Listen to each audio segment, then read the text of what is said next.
17 కోట్ల సంవత్సరాల క్రితం బ్రహ్మదేవుడు మొదలుపెట్టిన ఈ ఉత్సవాలు ఇప్పటికీ నిరాటంకంగా కొనసాగుతూనే ఉన్నాయి.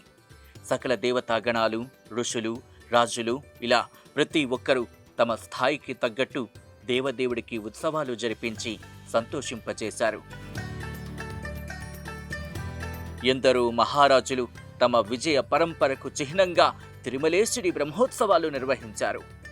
అది క్రీస్తు శకం 614 పల్లవరాణి సమవాయి మణవాళ్ల పెరుమాళ్ళని భోగ శ్రీనివాసమూర్తి వెండి విగ్రహాన్ని తిరుమలకు సమర్పించారు. అప్పట్లో తమిళంలో పెరటాసుగా జరిగే బ్రహ్మోత్సవాల సందర్భంగా ఈ వెండి శ్రీనివాసుడిని తిరువీధుల్లో ఊరేగించేవారట. క్రీస్తు శకం 966లో బ్రహ్మోత్సవాలను 10 రోజుల పాటు నిర్వహించారు. అంకురార్పణతో ఆరంభించి ఉదయం, సాయంత్రం వేళల్లో 2 సార్లు స్వామివారిని ఊరేగించి 10వ రోజున ముగించారు. ముగింపు రోజున తీర్థవారి దినంగా వ్యవహరించేవారు.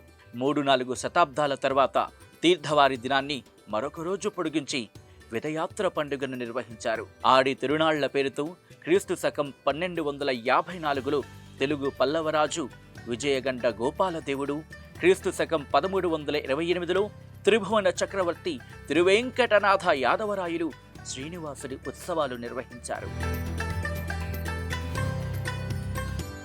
క్రీస్తు శకం 1339లో ఉత్సవ విగ్రహాలను మలై కుణియ నిండ్ర పెరుమాళ్ పేరుతో పిలిచేవారు. మాసి తిరునాళ్ల పేరుతో క్రీస్తు శకం 1429లో వీర ప్రతాప దేవరాయలు, క్రీస్తు శకం 1446లో హరిహరరాయలు బ్రహ్మోత్సవాలను నిర్వహించారు. క్రీస్తు శకం 1530లో అచ్యుతరాయలు హయాంలో అచ్యుతరాయ బ్రహ్మోత్సవం జరిగింది. ఇక క్రీస్తు శకం 1545లో అంకురార్పణ రోజే తిరుకళ్యాణ్కల్ పేరుతో కళ్యాణోత్సవాలు నిర్వహించినట్టు తిరుమలలోని శాసనాలు చెబుతున్నాయి.